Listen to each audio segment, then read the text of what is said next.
लक्षात ठेवा, सातारा लोकसभा मतदारसंघाच्या पंचवार्षिक निवडणुकीत महायुतीचे अधिकृत उमेदवार श्रीमंत छत्रपती उदयनराजे भोसले यांनाच प्रचंड बहुमताने विजयी करा।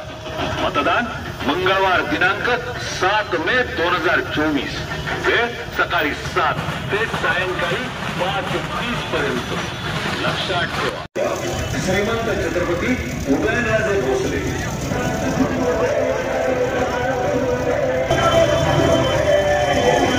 छत्रपती उदयनराजेंना निवडून देऊया, साताऱ्याचा विकास साधूया।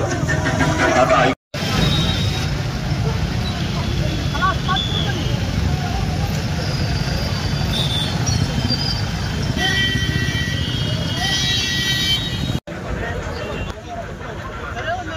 मिनिट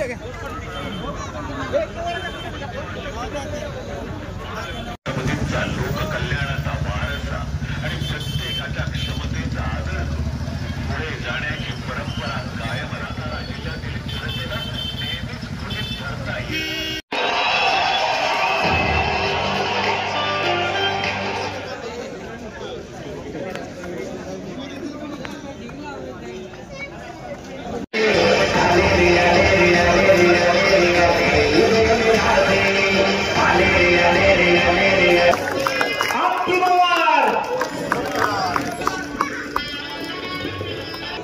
जय श्रीराम, जय जय श्रीराम।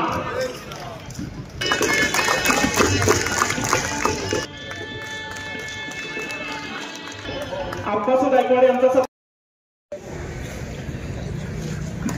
या पुस्तकाची प्रस्तावना भारतीय जनता पार्टीचे प्रदेशाध्यक्ष माननीय चंद्रशेखरजी बावनकुळे यांनी लिहिलेली आहे। तुमच्या विरोधात उभा राहूया, कारण 1994 जे त्यांनी काढलाय आणि मराठा समाजाचं त्यांनी जे वाटोळ केलंय। आजही आमचा मराठा समाज अजून मोर्चे काढतोय, आंदोलन करतोय, त्यांना मराठ्यांना आरक्षण अजून मिळालं नाही, ते आपल्या सरकारमुळे यावेळी मिळालं। जे आज मराठा समाजाला जे कुणबीचे दाखले यावेळी मिळत आहेत ते आदरणीय एकनाथ शिंदे साहेब, फडणवीस साहेब आणि आदरणीय अजितदादा यांच्या प्रयत्नामुळे हे शक्य झालं। आणि मध्यंतरी आपल्या पालीमध्ये विरोधकांची एक सभा झाली आणि काय ते टीका केली जाते, टीका केली पण पाहिजे, पण त्या पालीच्या सभेमध्ये एक इतक्या खालच्या पत्तीवर जाऊन एकाने टीका केली। बाळासाहेब खरं बघायला गेलं ते आम्हाला सहन झालं नाही। जरी एक काय असते की 2-3 वर्षापूर्वी तिथं मेधा हॉस्पिटलच्या आपल्या शंभूतीर्थ चौकात आधी ग्राउंड मोकळा असायचं, तमाशातले सगळे पाले त्या ठिकाणी लागायचे। मग गावातली जत्रा असली की आम्ही तमाशा ठरवायला तिथं जायचो आणि एकदा 2-3 वर्षापूर्वी एक तमाशा ठरवत असताना एक माणूस त्या ठिकाणी आला आणि तमाशाचा एक फडाचा मालक होता, त्याला म्हणू लागला की मला तमाशात काम करायचे, माझी लय इच्छा आहे, मला तुम्ही तमाशात घ्या। तर तो म्हणला आता तो ढोलकी वाजवती तो बुक आहे, ते पियानो वाजवती तो बुक आहे, सगळं जेवण करण्यापासून नाचणाऱ्या ज्या स्त्री असतात सगळ्या बुक आहे, मग तुला काम कुठलं द्यायचं? तो म्हणला काम मला कुठलं पण द्या, पण मला तमाशात यायचं आहे। मग तो म्हणला तमाशात एकच काम आहे। ते म्हणला कुठलं काम आहे? ते म्हणला नाच्याचं काम शिल्लक आहे, करशील का? ते म्हणला करतो।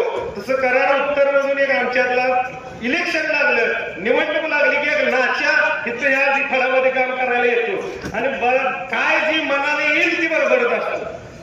मागच्या वेळी कारखान्याची निवडणूक पण झाली, त्याने टीका केली बाबांच्यावर.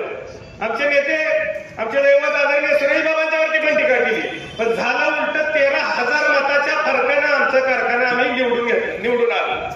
आज तुम्हाला खरं सांगायला गेलं, माझं गाव वडगाव आहे. वडगावात एक लक्ष्मीचं देऊळ आहे आणि कोणाला बसेला जर रेडा होत नसलं तर ते त्या लक्ष्मीला जाऊन आम्ही नवस बोलतो की रेडा झालं तर पहिलं काय असेल ती रेडा सोडेल तुला. तसा लक्ष्मीला एखादा रेडा नवसाला सोडते, तसा उत्तरेत इकडे नवसाला सोडलाय रेडा. तो कायम आमच्यावर टीका करत असतो.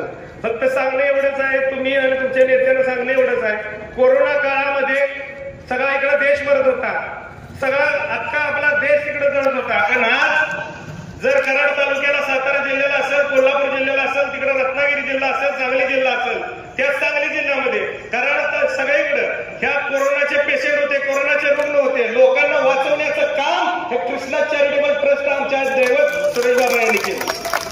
आमचं चांगलं त्यांना एवढंच आहे की तुम्ही एखादी ओपीडी करा. एवढ्या मोठ्या आम्ही 2-2 कारखाने आमचे नेते सांभाळत आहेत. लोकांना तिथं रोजगार मिळतोय. शेतकऱ्यांच्या ऊसाची बिलं चांगल्या पद्धतीने मिळत आहेत. बरं नाही झालं तर तुम्ही एखादा गुराळ करा, एखादी खाडसरी करा. आपली लायकी केवढी, बोलतोय किती, काही समजत नाही. आणि महाराज साहेब, शिंदे साहेब आपल्या विरोधात आहेत. आदरणीय शिंदे साहेब आमदार आहेत, माजी मंत्री आहेत. सन्मानाने मी बोलतो, मला ते आमदार आहेत, माझी एवढी पात्रता नाही. पण आज महाराज साहेब एक सांगावंच, एक अभिमानानं सांगावंच वाटतं. छत्रपती उदयनराजे भोसले म्हणले की आमचा ऊर भरून महाराज येतो. आमचा नेता पण असा आहे, कुठला भ्रष्टाचाराचा डाग त्यांच्यावरती लागलेला नाही. आणि जे समोरच्या विरोधात आहे, घोटाळा कशात करावा, मुतारी आता काय असलेलं काही ईडी बिडी काही येणार नाही. समजा धरून त्यांना उद्या पोलीस स्टेशनला नेलं, उद्या कोर्टाने विचारलं काय केलं तुम्ही, सांगायचं मुतारीत घोटाळा केला. म्हणजे अशी अवस्था आहे आपल्या विरोधी उमेदवाराची. आणि आता मी फिरत असतो त्यावेळी मला एकदम म्हणले की एका विरोधी आमच्या ह्याच्यातले म्हणले की तुम्ही निवडणूक आली की वगैरे काय आलं की तुम्ही मोदी साहेबांच्यावर पिक्चर काढता, सगळं काढता, हे बरोबर दिसत नाही. मग मी त्यांना सांगितलं एवढंच, मग तुम्ही एक काम करा, राहुल गांधींच्यावर पिक्चर काढा, म्हणजे त्याचा फायदा बी आम्हालाच होईल.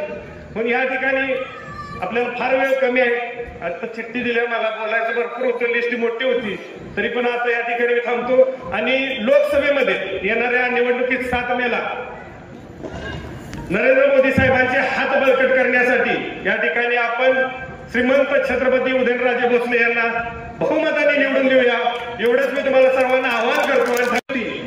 आणि नगरसेवक पदापासून आमदार, मंत्री आणि नंतर खासदार अशा विविध पदांना न्याय देण्याचं काम छत्रपती श्रीमंत उदयन महाराजांनी आपल्या कारकिर्दीमध्ये केले. या मतदारसंघात देखील काम करत असताना सगळ्यांना समान न्याय देण्याच्या बाबतीमधली भूमिका ही छत्रपती श्रीमंत उदयन महाराजांनी मागच्या कालावधीमध्ये घेतली. आणि काम करत असताना त्यांचा एक स्वभाव आहे की खऱ्याला खरं म्हणायचं, आणि एखादी गोष्ट चुकीची असेल तर ती गोष्ट चुकीची म्हणायला महाराजसाहेब कधीही पुढं मागं पाहत नाही.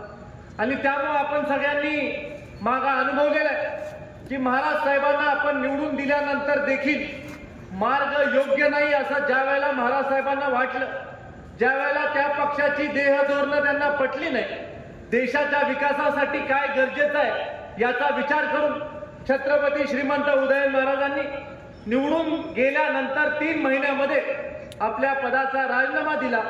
सत्तेचा पदाचा मोह त्यांनी केला नाही आणि छत्रपती श्रीमंत उदयन महाराज हे आदरणीय मोदीजींच्या पाठीशी उभं राहण्याच्या बाबतीमधली भूमिका घेऊन तुमच्या समोर आले.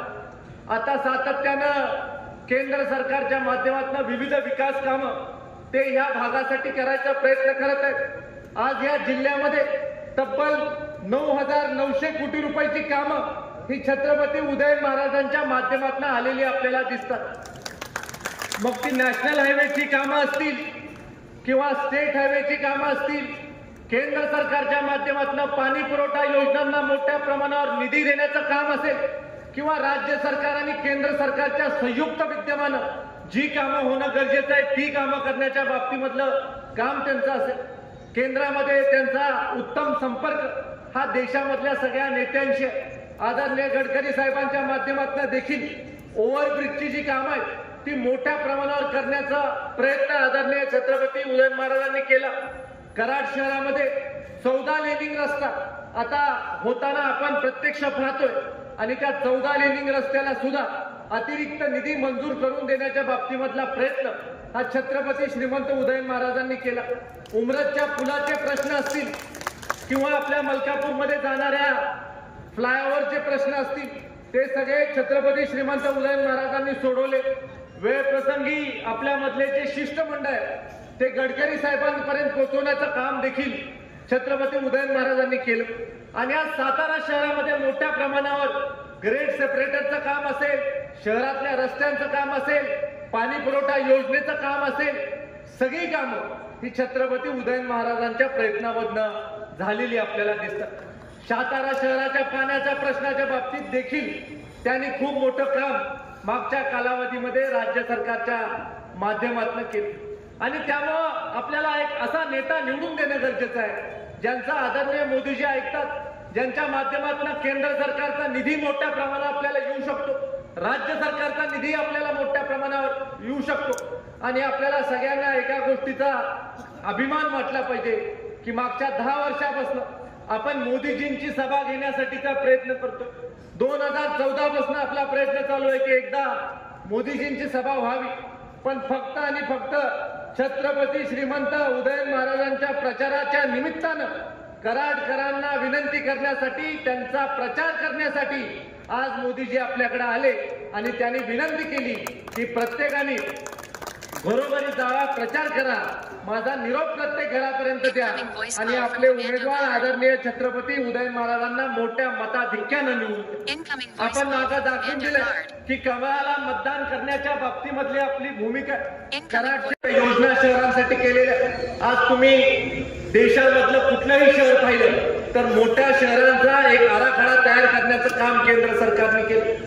अनेक वर्षापासून मुंबई शहराला मेट्रो देण्याच्या बाबतीमधले स्वप्न अनेक सरकार दाखवत होते, पण आज केंद्र सरकारने मुंबई सारख्या शहराला मेट्रोचं जाळं उभं करून देण्याचं काम केलं. मागच्या कालावधीमध्ये आदरणीय मोदीजींनी घोषणा केली की मुंबईला अहमदाबादला जोडण्याची एक मोठी बुलेट ट्रेन ही देखील आपण जपान गव्हर्नमेंटच्या सहकार्याने करू आणि जपान सरकारच्या सहकार्याने एक बुलेट ट्रेन ही देखील मोदीजींच्या माध्यमातून तयार होताना आपण आपल्या डोळ्यांनी पाहतो. आज पुणे मेट्रो असेल, नागपूर मेट्रो असेल, मुंबई सारख्या शहरामध्ये इथेनॉलवर चालणाऱ्या बसेस असतील, नागपूर सारख्या शहरामध्ये इथेनॉलवर चालणाऱ्या बसेस असतील, अशा प्रकारचे दूरदृष्टिकोन घेऊन एक चांगला या भागाचा विकास करण्यासाठी, शहरांचा विशेषतः विकास करण्यासाठीचा प्रयत्न हा केंद्र सरकारच्या माध्यमातून होताना आपल्याला दिसतो.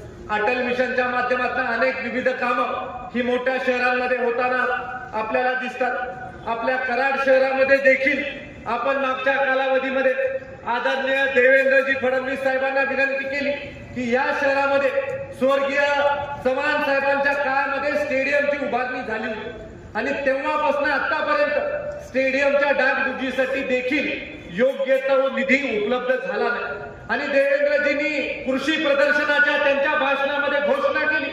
त्यांनी सांगितलं की अतुलराव तुम्ही मागणी केली आणि छत्रपती उदयन महाराजांनी देखील त्या मागणीला पूर्ण ताकद दिली आणि त्यामुळं मी छत्रपती उदयन महाराजांच्या मागणीवरून कराडच्या छत्रपती शिवाजी महाराज स्टेडियमला भरघोस निधी येणाऱ्या काळामध्ये उपलब्ध करून दिला. अशा प्रकारची घोषणा ही देखील उदयन महाराजांच्या मागणीवरनं आदरणीय देवेंद्रजींनी केली. माझी खात्री आहे की आचारसंहिता संपल्यानंतर बजेट सेशन मध्ये निश्चित राज्य सरकारच्या माध्यमातून आपल्या स्टेडियमला न्याय देण्याचं काम देवेंद्रजी फडणवीस साहेबांच्या माध्यमातून झाल्याशिवाय राहणार.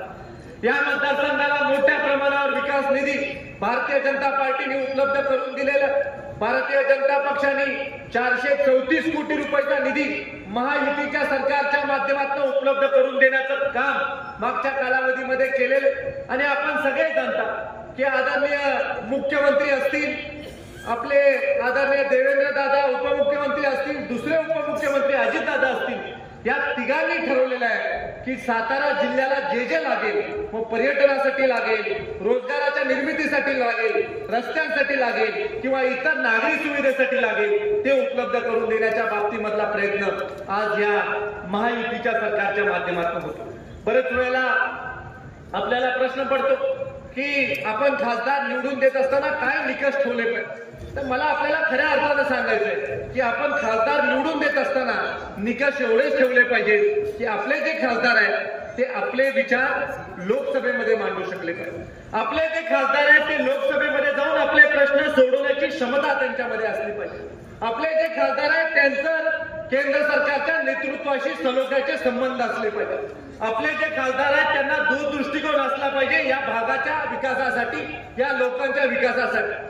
परवा देखील आदरणीय मोदीजींच्या भाषणाच्या आधी आदरणीय छत्रपती उदयन महाराजांनी काही महत्वपूर्ण मुद्दे मांडले. त्यामध्ये एक महत्वपूर्ण मुद्दा त्यांनी मांडला, त्याचा देखील उल्लेख मी आज करू इच्छितो की हर हर कृष्णेसारखा प्रकल्प, जसा गंगेचा प्रकल्प आदरणीय मोदीजींनी केला, तसा कृष्णा नदीचा प्रकल्प, जी नदी आपल्याला जीवनदान देते, ज्या नदीच्या माध्यमातून या परिसराचा विकास झालाय आणि ज्या नदीच्या मुळे या परिसरामध्ये सुजलाम सुफलाम आपण झालेलो आहे, त्या नदीची सेवा करण्याची मानसिकता ही आपले उमेदवार छत्रपती श्रीमंत उदयन महाराजांनी ठेवली. आणि त्यामुळे अशा प्रकारचा खासदार आपल्याला निवडून दिला पाहिजे, जे खासदार या परिसराच्या 25 वर्षाच्या भवितव्यासाठी, येणाऱ्या काळामध्ये आपल्या तरुण पिढीच्या भवितव्यासाठी विचार करू शकतो. त्याने उल्लेख केला की मला या परिसरामध्ये IT पार्क उभा करायचा आहे, मला या परिसरातल्या तरुणांच्या हाताला काम देण्याच्या बाबतीमधला प्रयत्न करायचा आहे. आणि त्यामुळे त्यांनी आपलं विजन हे आपल्या समोर ठेवलेलं आहे. आणि त्यामुळे आपली सगळ्यांची जबाबदारी आहे की आपण सगळ्यांनी एकत्रित येऊ. राजू बाबा असतील, भारतीय जनता पार्टीचे नगरसेवक असतील, कार्यकर्ते असतील, शिवसेना शिंदे गटाचे कार्यकर्ते असतील, राष्ट्रवादी काँग्रेस पार्टीचे कार्यकर्ते असतील, रासपचे कार्यकर्ते असतील, बळीराजा शेतकरी संघटनेचे कार्यकर्ते असतील, रयत क्रांती संघटनेचे कार्यकर्ते असतील, जितके म्हणून आपले घटक पक्ष आहेत त्या सगळ्या घटक पक्षांनी, RPI सारखा आपला पक्ष असेल जो ताकदीनं आज कामाला लागलाय, असे सगळे घटक पक्ष आपले ताकदीनं छत्रपती श्रीमंत उदयन महाराजांच्या पाठीशी उभे राहिले पाहिजेत. आणि खऱ्या अर्थानं मला खात्री वाटते की कराड दक्षिण विधानसभा मतदारसंघामधून महाराज साहेब आम्ही निश्चित स्वरूपी तुम्हाला आघाडी दिल्याशिवाय राहणार नाही, एवढी विनंती, एवढी सगळ्या कार्यकर्त्यांच्या वतीनं मी तुम्हाला आश्वस्त करू इच्छितो. मी सगळ्यांना विनंती करतो की शेवटचे 4 दिवस आपले प्रचाराचे राहिलेले आहेत, आपण सगळ्यांनी ताकदीनं प्रत्येक घरामध्ये गेलं पाहिजे. मोदीजींचा जो निरोप आहे तो प्रत्येक घरापर्यंत पोहोचवला पाहिजे आणि भरघोष मताचा टक्का वाढवण्याचं काम केलं पाहिजे. डॉक्टर बाबासाहेब आंबेडकरांनी जी आपल्याला सूचना केलेली आहे की आपण मतदानाच्या प्रक्रियेमध्ये सहभागी झालं पाहिजे, त्यांनी घटना बनवून आपल्याला बलशाली केलेलं आहे. त्या डॉक्टर बाबासाहेब आंबेडकरांच्या घटनेचं वंदन करायचं काम आपण येणाऱ्या 7 मेच्या निवडणुकीच्या निमित्तानं करायचंय. एवढंच आवर्जून या कार्यक्रमाच्या निमित्तानं सांगून थांबतो. जय हिंद, जय महाराष्ट्र. यानंतर फक्त प्राचार्य या सातारा जिल्ह्याची एक आगळीवेगळी ओळख आहे, एक आगळीवेगळी परंपरा आहे, एक चळवळीचा जिल्हा म्हणून या जिल्ह्याचा उल्लेख केला जातो, या जिल्ह्याकडे पाहिला जातो. या जिल्ह्यात, या भूमीत अनेक चळवळी जन्म घेतला.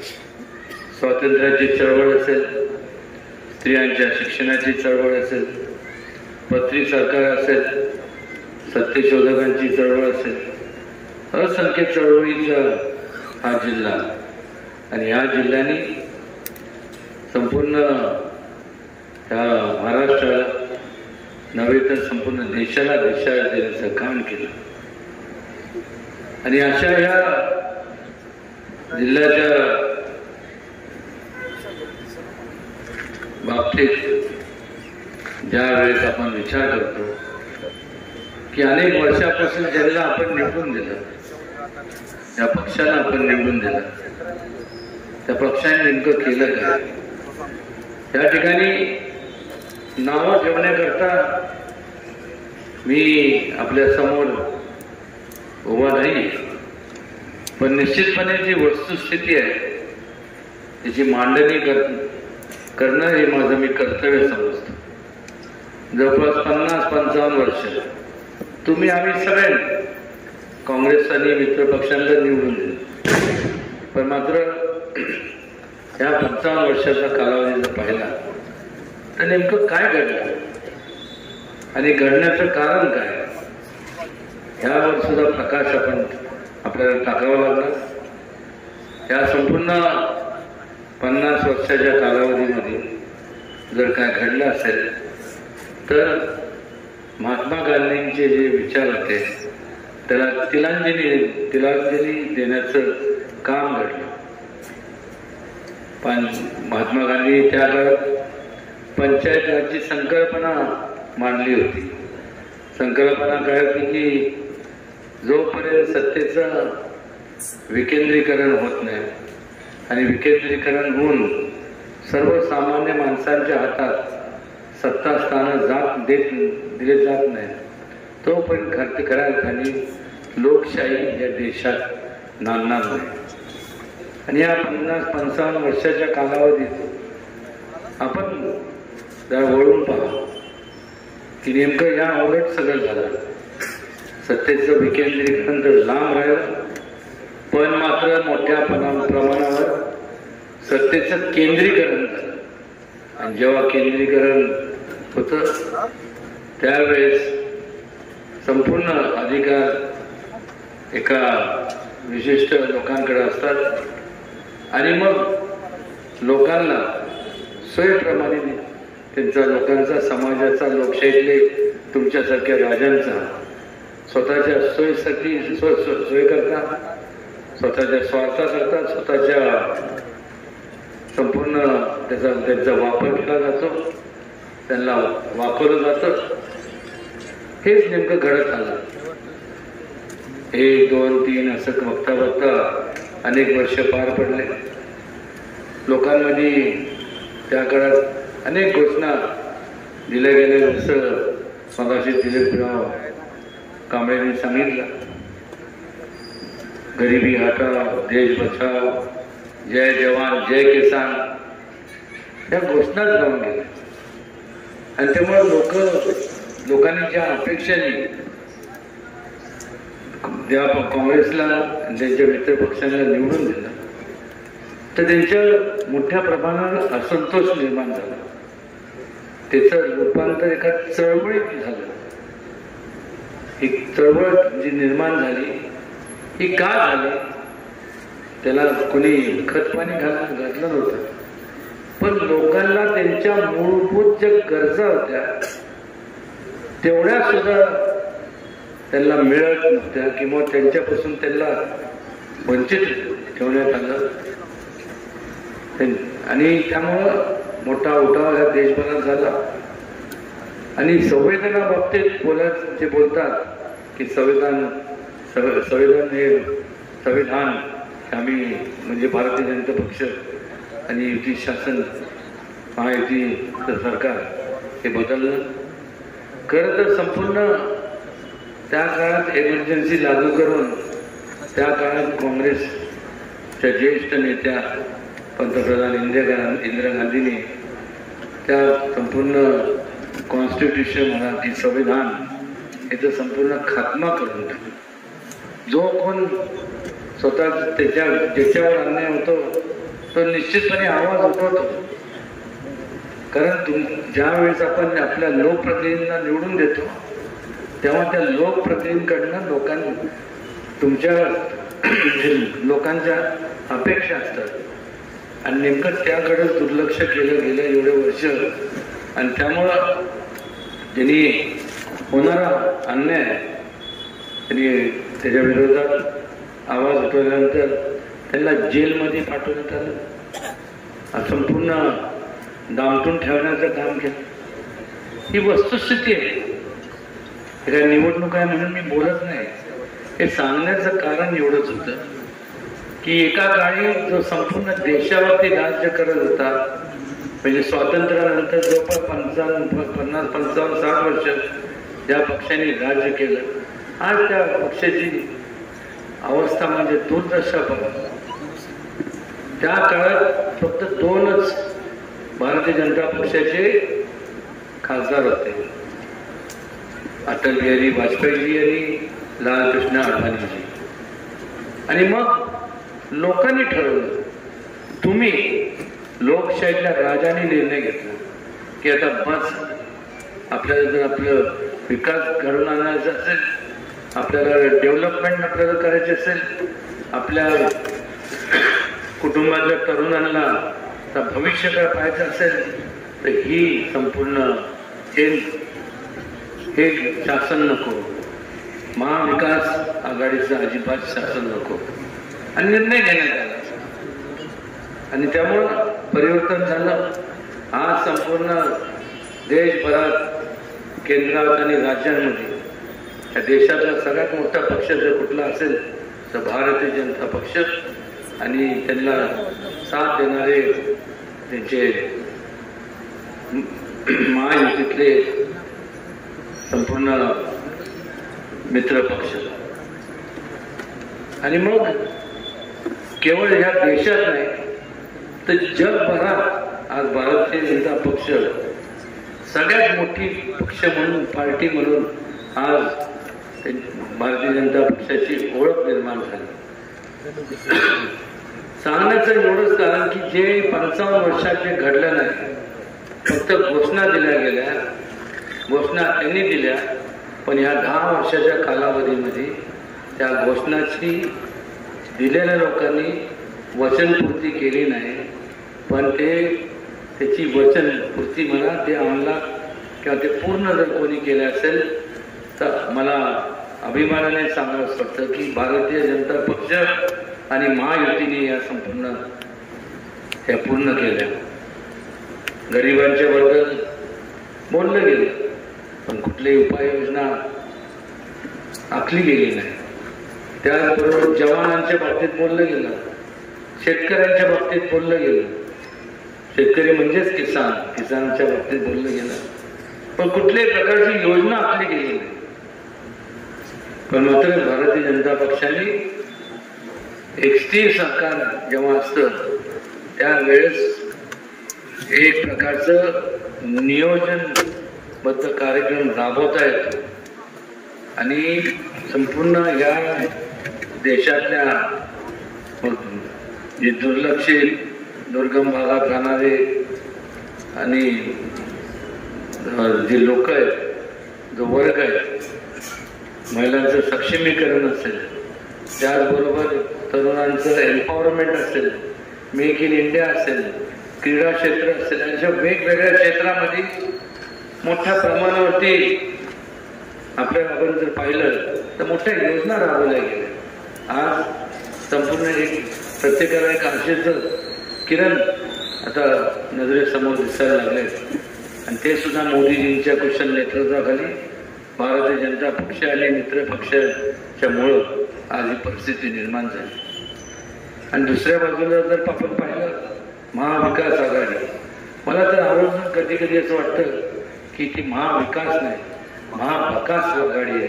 कारण ज्या वेळेस कुठलेही काम न करता लोकांसमोर जाण्याचं धाडस हे लोक कसे करतात हे आपण त्यांना तेव्हा तुमच्याकडे त्यांना आवर्जून विचारणं गरजेचं आहे.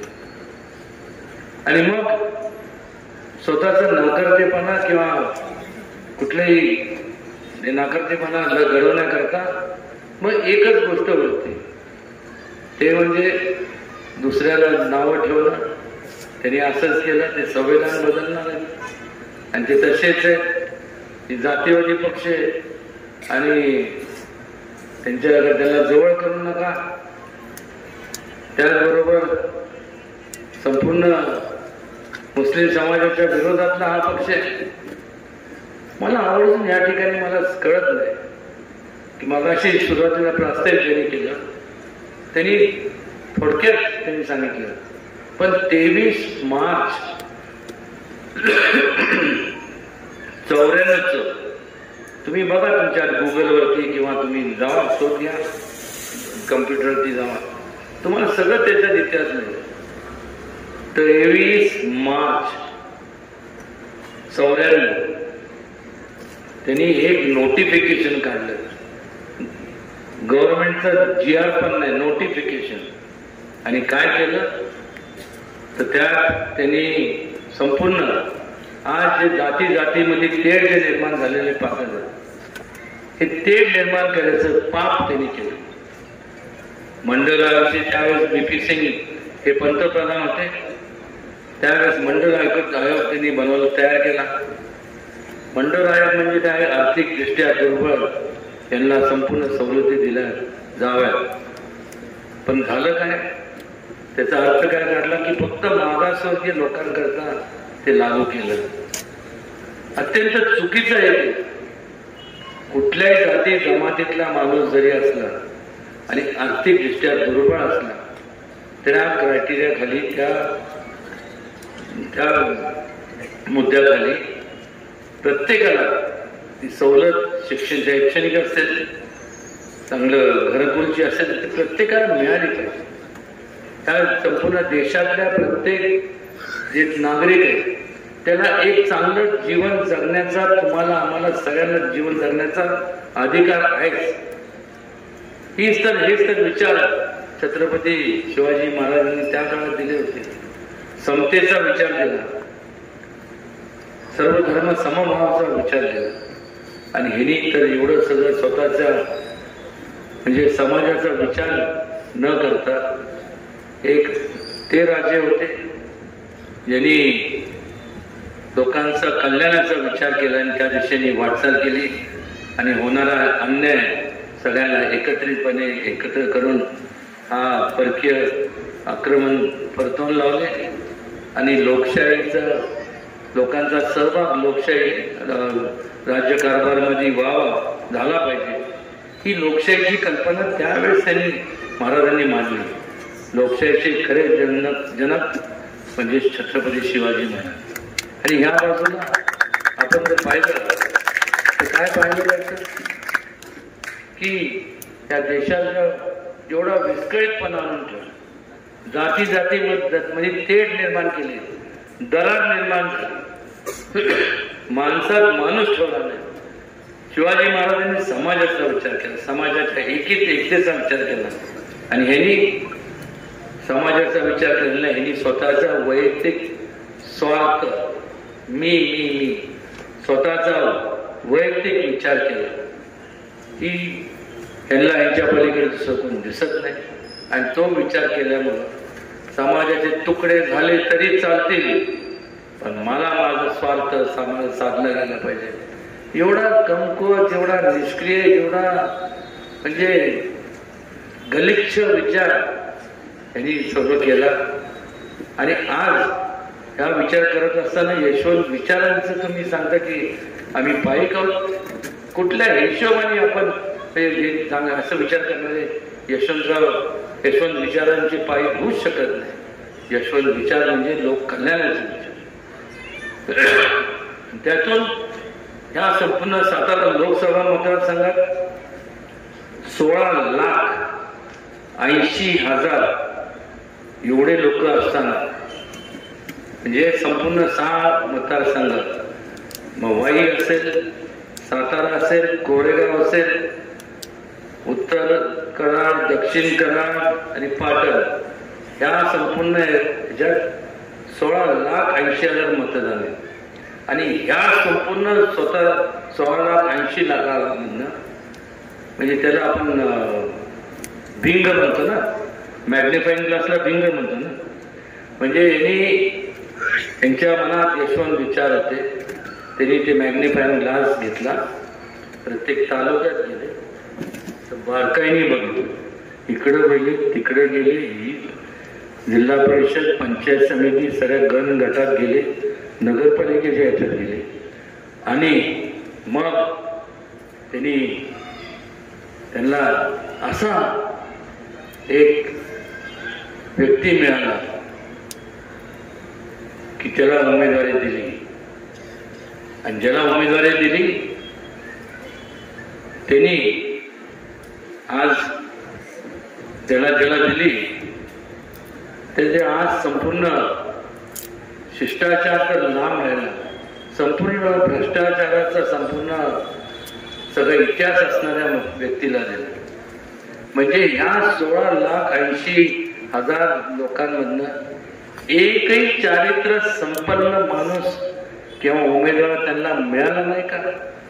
म्हणजे असंच म्हणावं लागेल की त्यांच्या अवतीभोवती सगळे घोटाळेखोर आहे, असंच त्याचा अर्थ होतो.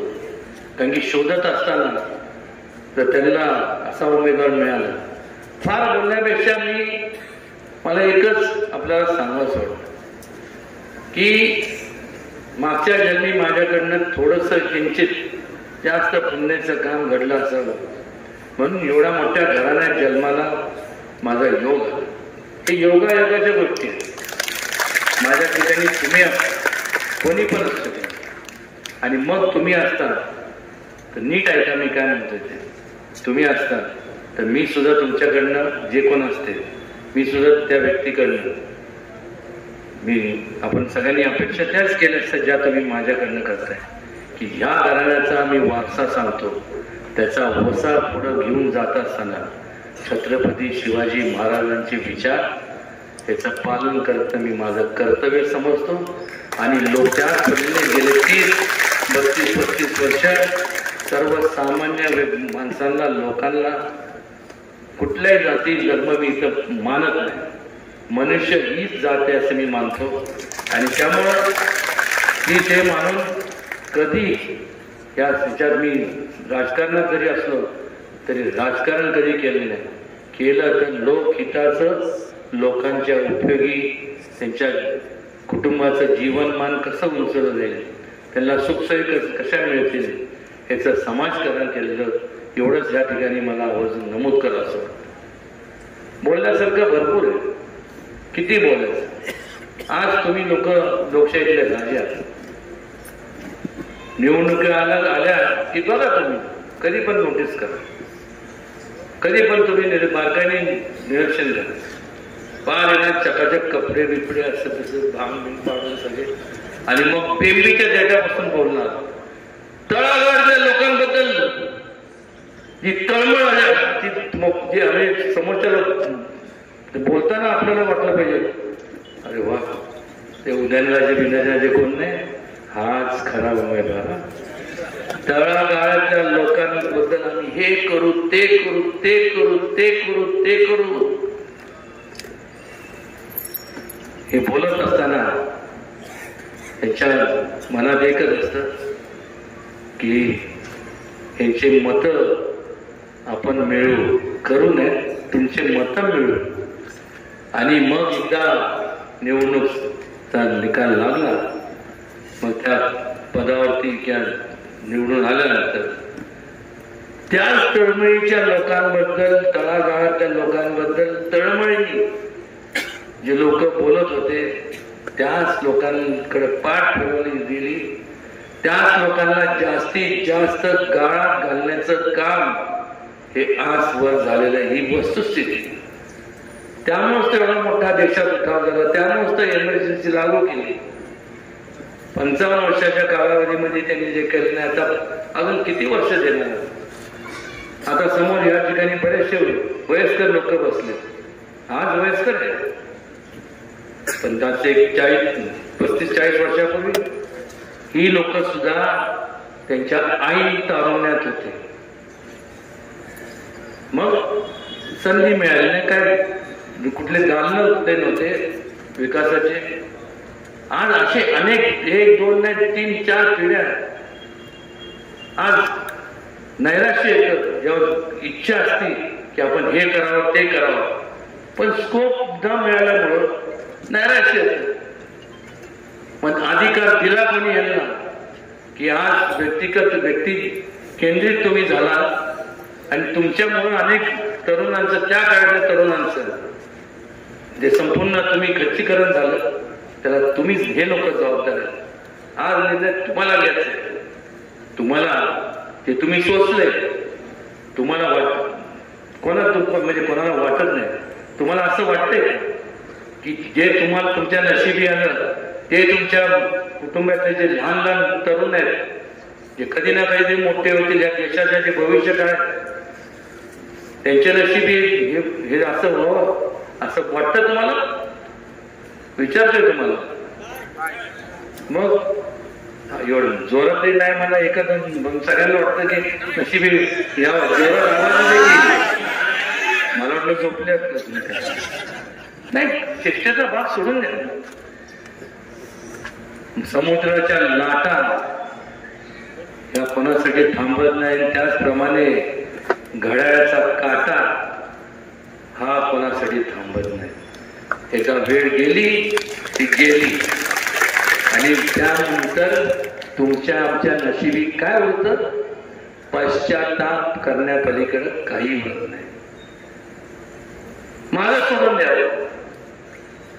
मला सोडून द्या. चला पण तुम्ही तुमच्या जे तरुण जे पिढी आहे तुमच्या त्यांचा विचार करणार आहे तुम्ही.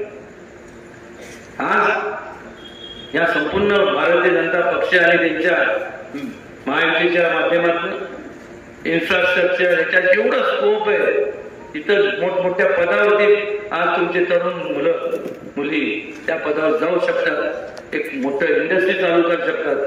का त्यांनी स्वप्न बघायचे नाही? का फक्त उदयनराजेंनीच मागता घेतलं गाडीतल्या फिरायचं?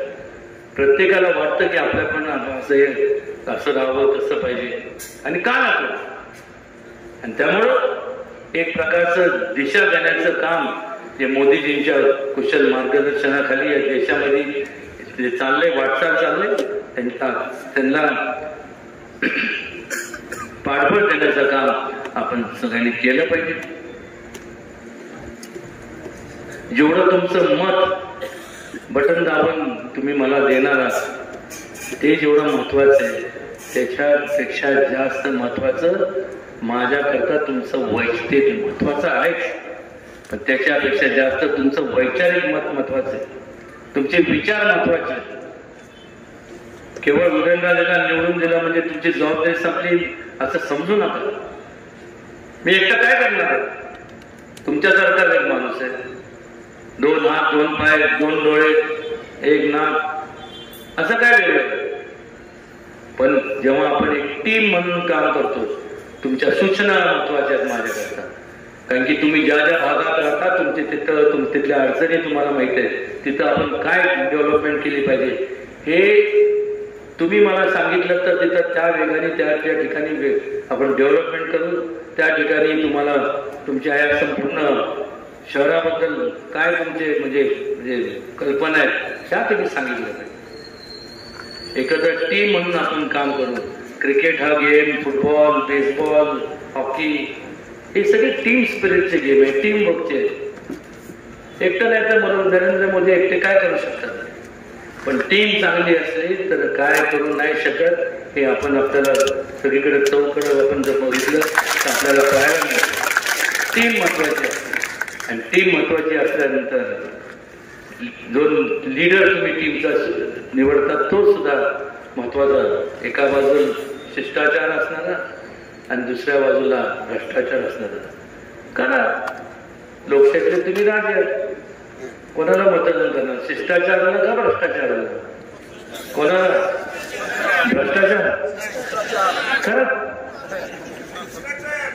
भ्रष्टाचार खरं. तसं जर झालं तर तुम्ही विचार करा. तुमच्या हाय काय नेत्या संस्था दिसतात आहे ना, फोटो फिनिश आणि मग पश्चाताप जो होतो त्याला जबाबदार तुम्ही असणार आहे. फार मी बोलणार नाही, बोलण्यासारखं भरपूर आहे. तुम्ही सगळे आता मतदानाचा अधिकार तुम्हाला प्राप्त झालेला आहे. फार बोलण्यापेक्षा तुम्ही सुज्ञ मतदार राजा योग्य तो निर्णय घ्या आणि वाटल त्या परिस्थितीत मला निवडून द्या. कळलं का? हा आवाज एकदम वाटला. मी तरी काय करणार? कधी ऍम्प्लिफायरचा आवाज वाटतो ना, तुम्ही म्हणणार आता असं का? बघतो जाता काय बघू नका. जे बघायचं असं बघा. 7 तारखेला तर सगळ्या बघू नका. हे 2 नंबरचं जे बटन आहे तेच दाबा आणि आपला आशीर्वाद मला द्या एवढंच या ठिकाणी विनम्रपणे सांगतो. आणि आपण या ठिकाणी वेळ काढतो.